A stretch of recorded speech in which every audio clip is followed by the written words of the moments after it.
কাত্তুরি রাজাদের পারিবারিক দেবতা মানিলা দেবীর মন্দির আছে এই অঞ্চলে। সেখান থেকেই এই জায়গার নাম হয়েছে মানিলা। পাইন, ওক ও রডোডেন্ড্রন শোভিত এই পাহাড়ি গ্রামের প্রকৃতি সুন্দর ও নিরালা। আমাদের কাছে এই জায়গার আকর্ষণ পাখি ও বন্যপ্রাণীর জন্যই। আমরা মূলত মাউন্টেন স্কুপ সাউল, চির ফেজেন্ট ও কোকলাস ফেজেন্ট দেখার ইচ্ছা নিয়েই মানিলায় হাজির হয়েছি। রামনগর থেকে মানিলার দূরত্ব ৭৫ কিলোমিটার। তাই অনেকেই জিম করবেট পার্কের সঙ্গে মানিলা ঘুরে নেন। যদিও আমরা মানিলা পৌঁছেছিলাম রানীক্ষেত থেকে, যার দূরত্ব ৮৭ কিলোমিটার।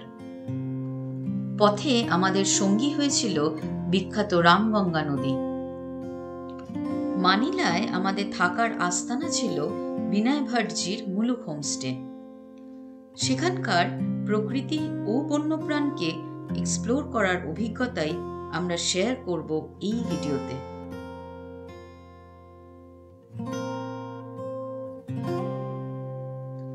অনেকগুলি সিঁড়ি বেয়ে নিচের উপত্যকায় নামতে হয়।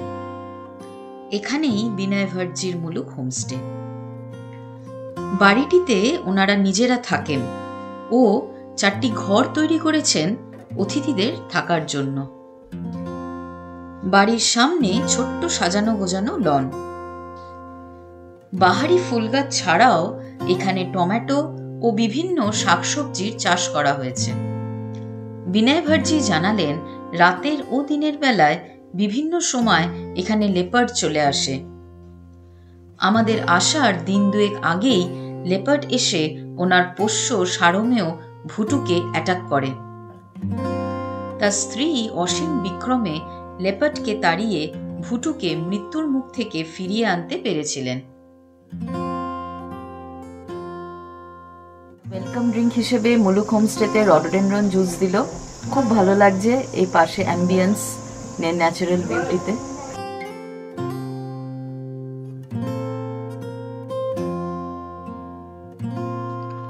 অপরূপ প্রাকৃতিক সৌন্দর্য থেকে চোখ সরানো যাচ্ছিল না।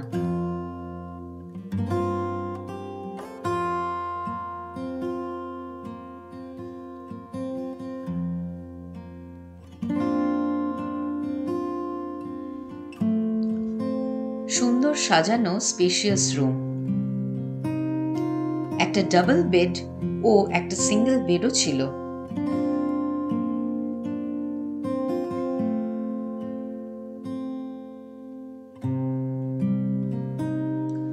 দেওয়ালে খুব সুন্দর একজোড়া কুমায়ুনী পেন্টিং দেখতে পেলাম।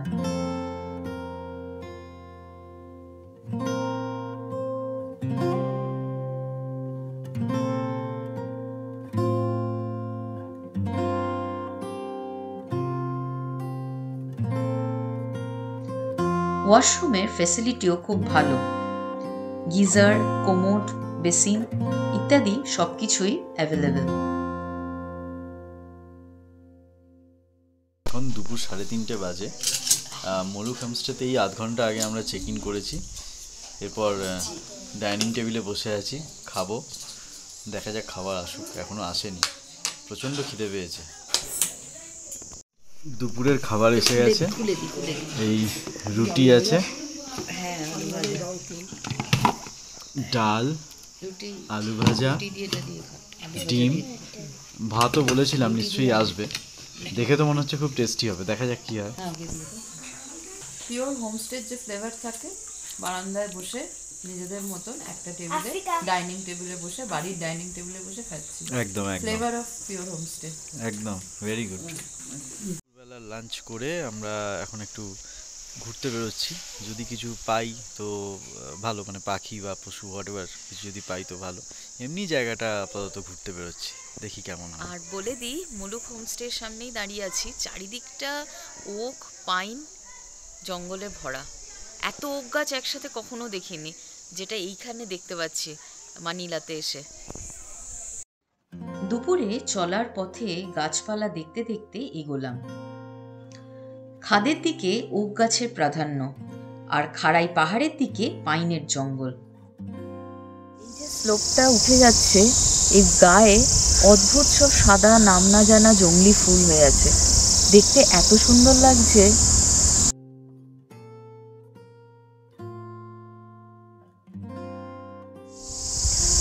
এই গাছটার গোড়াটা দেখুন, কোনো রকমের পাথরের গায়ের ওপর দাঁড়িয়ে আছে, দেখে মনে হবে এক্ষুনি পড়ে গেল বুঝি, কিন্তু কত বছর ধরে যে দাঁড়িয়ে আছে।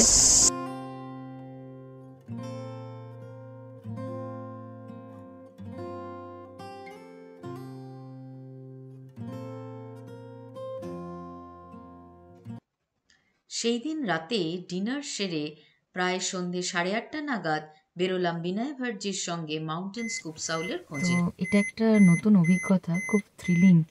রাত্রির বেলা বেরিয়েছি, খাওয়া দাওয়া হয়ে গেছে, এখন বাজে 9:45। গাড়ি করে এসেছি একটা জঙ্গলের পাশে, খুঁজতে এসেছি মাউন্টেন স্কুপ সাউল। জানি না পাবো কি পাবো না, কিন্তু এই জার্নিটা খুব থ্রিলিং এবং এক্সপিরিয়েন্সটা কিন্তু অভিনব। অনেক খোঁজাখুঁজির পর একটা পেয়েছিলাম, কিন্তু মুখটি অন্যদিকে ঘুরিয়ে থাকায় সাইটিং হিসেবে খুব একটা ভালো হলো না। কিন্তু ফেরার পথেই আচমকা পেয়ে গিয়েছিলাম হিমালয়ান ফ্লাইং স্কুইরেল, যেটা আমরা জীবনে প্রথমবার প্রত্যক্ষ করলাম। পরের দিন একটা সুন্দর সূর্যোদয় দিয়ে দিনটা শুরু হলো।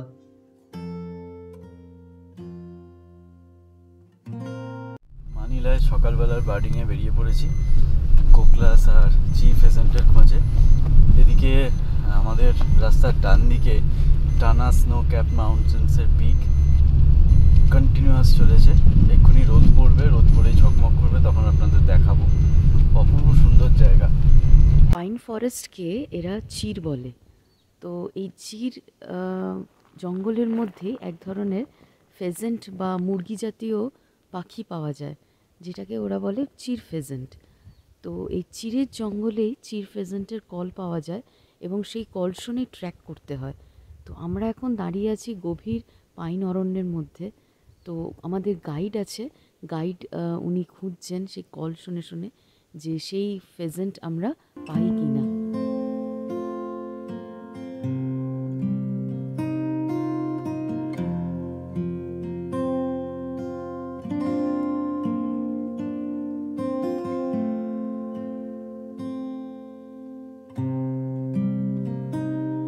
লোকেশনটাতে অনেক খোঁজাখুঁজি করার পরও কোনো চিফ ফেজেন্ট পাওয়া গেল না। এখন আরেকটা লোকেশনে এসেছি, এখানেও টানা খাদ নেমে যাচ্ছে নিচের দিকে। এইখানে খোঁজার চেষ্টা করছি, যদি পাওয়া যায়। আচমকাই আমাদের গাইড স্পট করলেন অনেক দূরে বোল্ডারের ওপর ক্যামোফ্লেজ হয়ে বসে আছে একটা মেল চির ফেজেন্ট।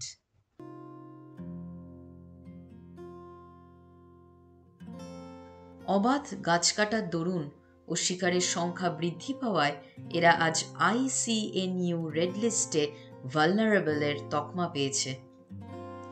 বিনয়বাবুরা যথাসাধ্য চেষ্টা চালিয়ে যাচ্ছেন এই প্রজাতিকে বাঁচিয়ে রাখার জন্য। এবার আমরা ব্রেকফাস্টের জন্য ফিরে এলাম হোমস্টেতে।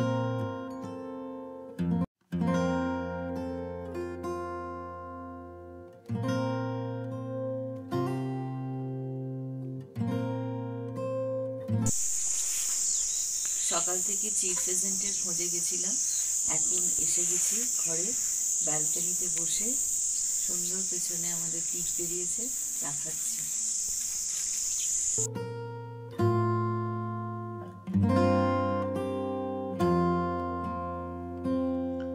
নন্দা দেবী, ত্রিশূল, চৌখাম্বা ও পঞ্চচল্লী আজ হোমস্টে থেকেই দেখা যাচ্ছে।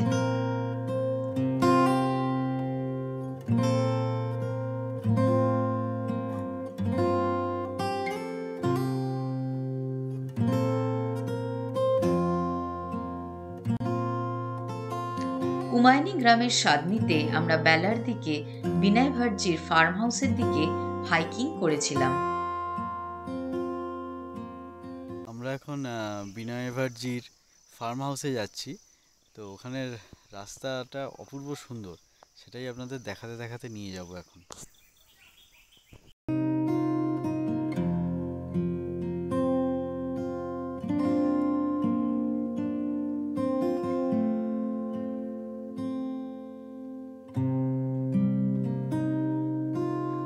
চোখে পড়ল ত্রিধারা ফুলের মধু খেতে ব্যস্ত স্যাফায়ার প্রজাপতি।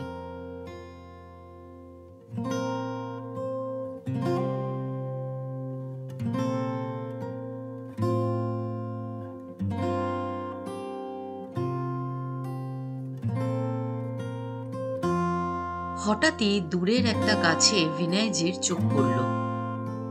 গাছের ডালে বসেছিল ক্রেস্টেড হক ঈগল।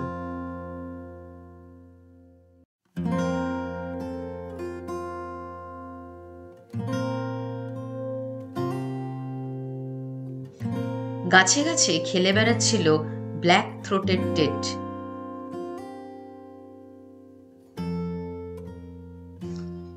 তারপরেই চোখ পড়ল আর এক পাইন গাছে, সেখানে বসেছিল ব্ল্যাক লোড টেট।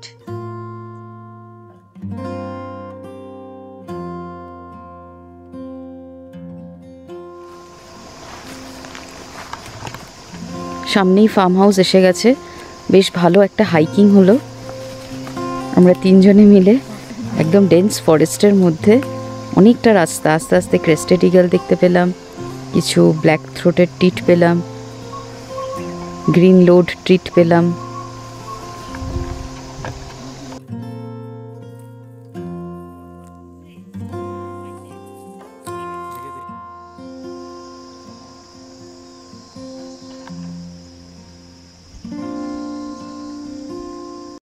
ফাইনালি আমরা বিনয় ভাটজির ফার্ম হাউসে পৌঁছে গেছি। প্রচুর ট্রেক করে বন জঙ্গলের মধ্যে দিয়ে আসতে হলো, প্রচুর পাখি দেখতে দেখতে এলাম, বেশ সুন্দর লাগলো। হুমায়ুনকে এইভাবে নতুন করে দেখলাম।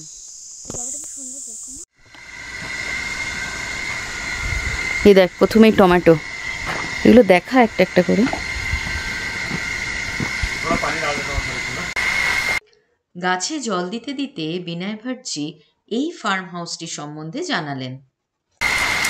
ऑर्गेनिक बेस्ड हम लोग काम करते हैं। अच्छा, ये पूरा ऑर्गेनिक है ना? कुछ पेस्टिसाइड्स वगैरह? No pesticide, no pesticide, no insecticide, कुछ नहीं। ये क्या है बाएं का? ये गोभी। ओ, ये गोभी है। और ये वाला?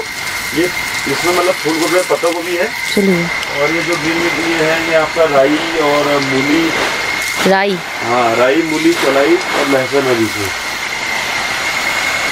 वो पूरा मूली है, पूरा प्याज का भी है। আর কিছুক্ষণ সময় কাটিয়ে আমরা ফিরে চললাম হোমস্টের পথে।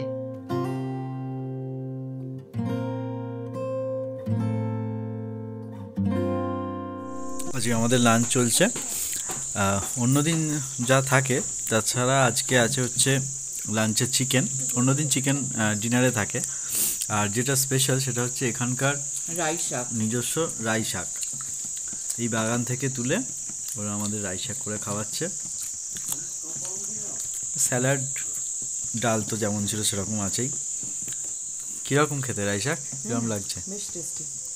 নিজেদের একটু পাহাড়ি এলাকায় এই অথেন্টিক জিনিসগুলো ভালো লাগে, নিজস্ব লোকাল জিনিস। এগুলো পুরো অর্গ্যানিক, কোনো রকম কোনো পেস্টিসাইড, কোনো রকম কোনো ইনঅর্গ্যানিক সিনথেটিক ইউজ করা হয় না। বিকেলবেলায় কোকলাস ফেজেন্টের খোঁজে বেরোলাম। গোল্ডেন জ্যাকেল ছাড়া আর কোনো কিছুই চোখে পড়ল না।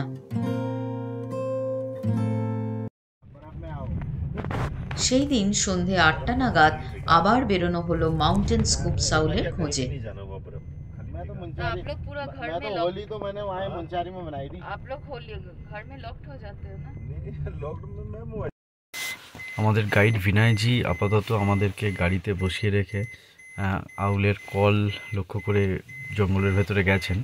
তো উনি বলেছেন দেখতে পেলে আমাদের ডেকে নেবেন, তো দেখা যাক কি হয়। কিছুক্ষণের মধ্যেই বিনয়জি আমাদের ডেকে নিলেন।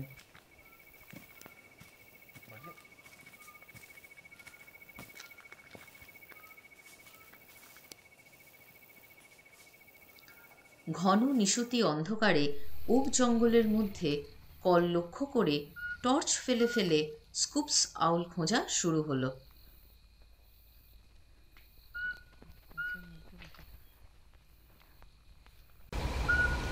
অবশেষে খুঁজে পাওয়া গেল মাউন্টেন স্কুপস আউল।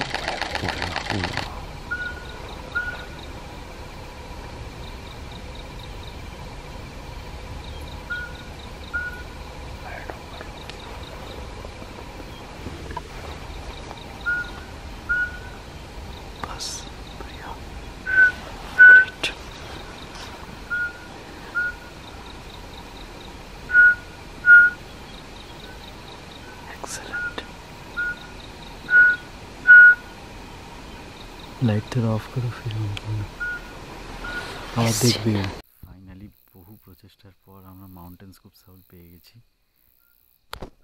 জাস্ট বিশ্বাস হচ্ছে না, উইথ চোখ সমেত একদম direct focus along with call সব সমেত আমরা রাত্রিবেলায় চাঁদনি রাতে অন্ধকারের মধ্যে জঙ্গলেতে আমরা ফাইনালি পেলাম। গতকাল চেষ্টা করেছিলাম, পাইনি, আজকে সাকসেসফুল 100%।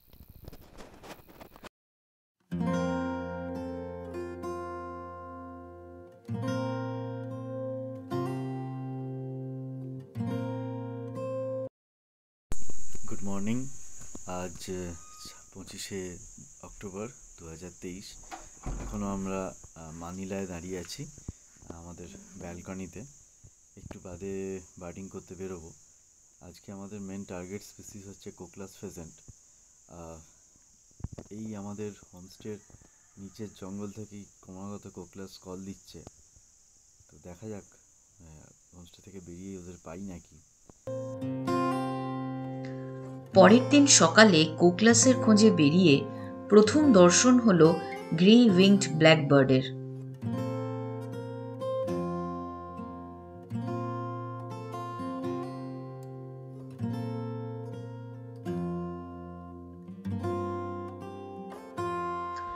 যে অঞ্চলে আমরা ব্ল্যাকবার্ড দেখেছিলাম সেই অঞ্চলেই হঠাৎ ডাকতে ডাকতে ঢুকে গেল একটা মেল কোকলাস। এক ঝলক আমরা তার দেখা পেলাম।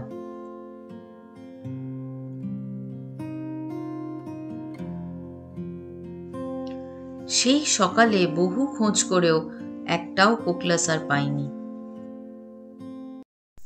সকালবেলা প্রচুর খোঁজার পরেও একটা কোকলাস ফেজেন্ট শুধুমাত্র দেখতে পেয়েছিলাম। আমাদের দেখেই লুকিয়ে পড়লো, তাকে আর খুঁজে পাওয়া গেল না। তো সেইভাবে কোনো ছবিও হয়নি, শুধু একবার চোখের দেখা দেখেছিলাম এক ঝলক। তো আবার ব্যাক করে আসি। ব্রেকফাস্ট করে আমরা আমাদের হোমস্টের সামনে যে জায়গাটা থেকে ভোরবেলা কলিং হচ্ছিল সেখানটাতে নামছি, নেমে ওদের খোঁজ করছি। যাওয়ার রাস্তাটা ভীষণ সুন্দর, প্রচুর প্রজাপতি উঠছে আর বন জঙ্গলের মধ্যে দিয়ে রাস্তা। ইটসেলফ পাই কি না পাই, এই ট্রেকটাই দুর্দান্ত হবে। চলুন যাওয়া যাক। হোমস্টের পেছনে খাদের দিকে অনেকটা আমরা নামলাম।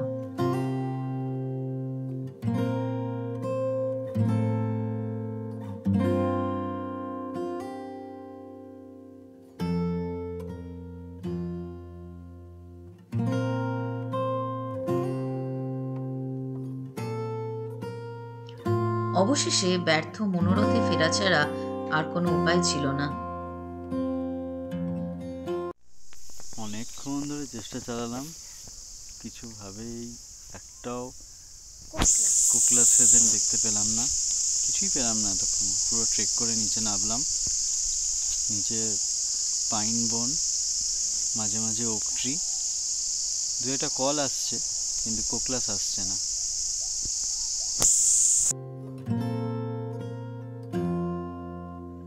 ঢালুতে ছোট ছোট পাইন গাছ দেখতে পাওয়া গেল।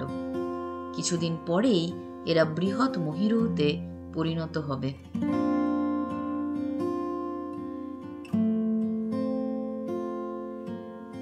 হোমস্টেতে ফিরে প্রজাপতিদের পিছু নিলাম।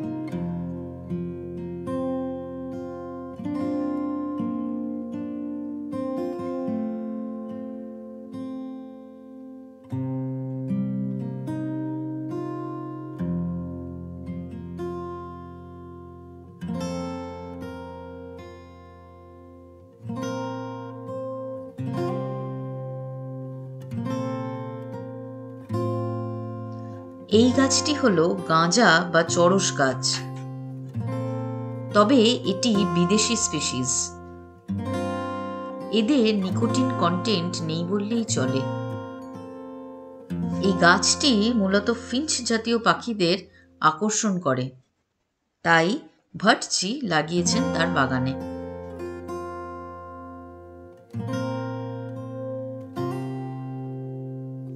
ऐसा सीट को दिखाओ थोड़ा खोल के, ऐसा आ जाएगा।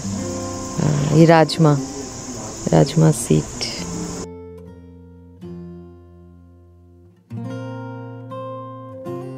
আজও হোমস্টে থেকে হিমালয়ের শৃঙ্গগুলি স্পষ্ট দেখা যাচ্ছে।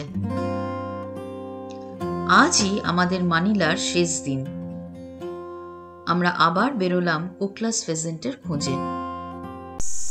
এখন আবার জঙ্গলের মধ্যে দাঁড়িয়ে আছি, ওয়েট করছি। যদি কল আসছে, উপর থেকে কল আসছে, নিচ থেকেও কল আসছে। উপর থেকে তো খুব স্ট্রং কল এলো, কিন্তু প্রায় 15 মিনিট হয়ে গেল ওয়েট করছি, কোনো রকম কোনো সাইন তারপর আর পাচ্ছি না। তো দেখা যাক, যদি ক্রস করে রাস্তা বা কখনো সামনে আসে তাহলে পেতে পারি।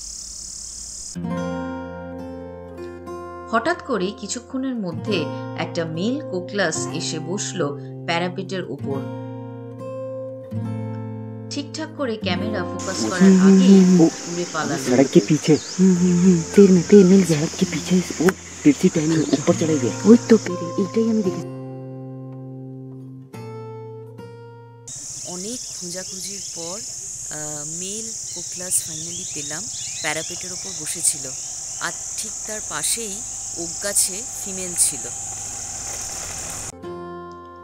মানিলাতে আমরা পুরো 3 রাত 3 দিন ছিলাম। অনেক খোঁজাখুঁজির পরেও আমরা মাত্র একবারই চির ফেজেন্ট দেখতে পেয়েছিলাম, আর ঠিকঠাকভাবে একবারই কোকলাস ফেজেন্টও দেখতে পাই। আসলে আমরা গিয়েছিলাম বর্ষার ঠিক পরেই। এই সময় এখানে গাছপালার ঘনত্ব খুব বেশি থাকে, ফলে এই পাখিরা খুব সহজেই ক্যামোফ্লেজ হয়ে থাকে। বসন্ত বা গ্রীষ্মে গেলে এদের আরো ভালো সাইটিং হয়। তবে হ্যাঁ, বন্যপ্রাণ দেখতে হলে থাকতে হবে অসীম ধৈর্য ও বন্যপ্রাণের প্রতি ভালোবাসা। আসুন শুনে নি বিনয় ভট্টজির মুখেই মানিলার কিছু गल्प।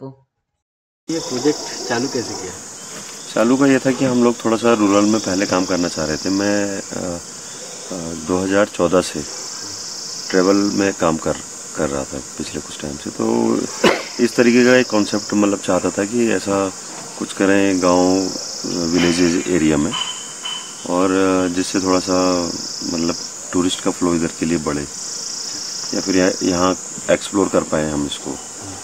तो प्रॉपरली हमने ये रन किया है 2020 से, 2020 से इसको ऑपरेशन में कंटिन्यू भी चालू है।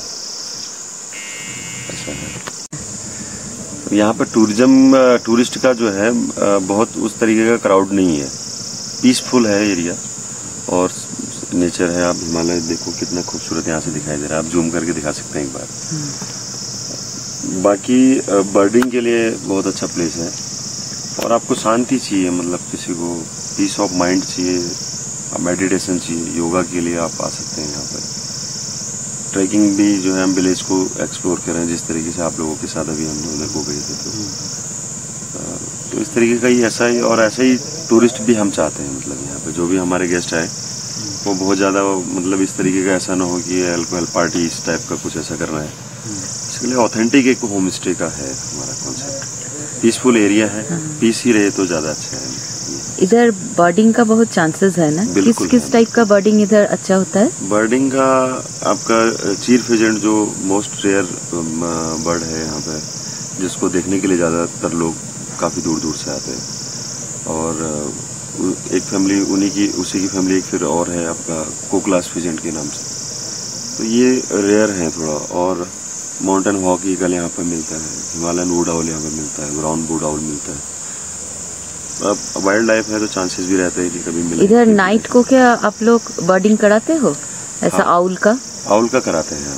माउंटेन स्कॉप आउल रहता है, फ्लाइंग स्क्विरल जैसे मिला था अभी एक दो दिन, तो ये था। बाकी जैसे वुड आउल है, ब्राउन वुड आउल और हिमालयन वुड आउल का ये है कि वो मतलब चांस है, वो बहुत ज़्यादा कॉल भी इतना नहीं करता है, तो बीच बीच में यहीं कहीं मिल जाता है। हाँ मिल जाता है, बिल्कुल मिल जाता है।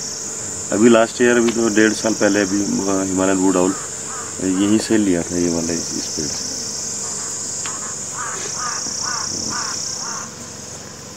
मनीला में क्या स्नोफॉल होता है? स्नोफॉल होता है, स्नोफॉल होता है ना? स्नोफॉल होता है आपका मिड दिसंबर से जनवरी फरवरी तक चांसेस रहते हैं। बर्डिंग का सबसे अच्छा सीजन कौन सा है? बर्डिंग के लिए यही सीजन चालू होता है अभी, अक्टूबर से चालू हो हाँ, जाता है। आपका मानसून के बाद चालू हो जाता है। साइटिंग अच्छा होता है। हाँ, साइटिंग अच्छा होता है, मानसून में भी बढ़िया होता है। बाकी एक ऐसा है कि जैसे चीर वगैरह है, तो चीर का जो मेटिंग टाइम रहता है तो वो ज़्यादा परफेक्ट है बर्डिंग के लिए, उस तरीके का, क्योंकि मिलता है उस टाइम में ज़्यादातर ना। किस टाइम का मीटिंग होता है? फरवरी मार्च के टाइम, फरवरी मार्च, स्प्रिंग। हाँ स्प्रिंग की। उस टाइम में। Okay okay. बाकी तो मोस्टली मिल ही जाता है, ऐसा नहीं है कि नहीं मिलता है। কুমায়ুনের বেশ কিছু বার্ডিং স্পট আমরা ঘুরে বেড়ালাম, বেশ কয়েক প্রজাতির পাখি পেলাম এবং তার ভিডিও আপনাদের সামনে তুলে ধরলাম। যদি আমাদের ভিডিও সিরিজগুলো ভালো লেগে থাকে তো অবশ্যই লাইক, শেয়ার ও কমেন্ট করে আমাদের সাপোর্ট করবেন। বেল আইকনটা অবশ্যই প্রেস করবেন যাতে নতুন ভিডিওস আপনার সাথে সাথে দেখতে পান, আর আমাদের ফলো করবেন ইনস্টাগ্রামে। কুমায়ুন সিরিজের আরও 3টি ভিডিও আমাদের এই চ্যানেলে আছে। ভিডিওগুলি দেখা না থাকলে দয়া করে দেখে নেবেন। লিংকগুলি ডেসক্রিপশন বক্সে দেওয়া রইল। ধন্যবাদ।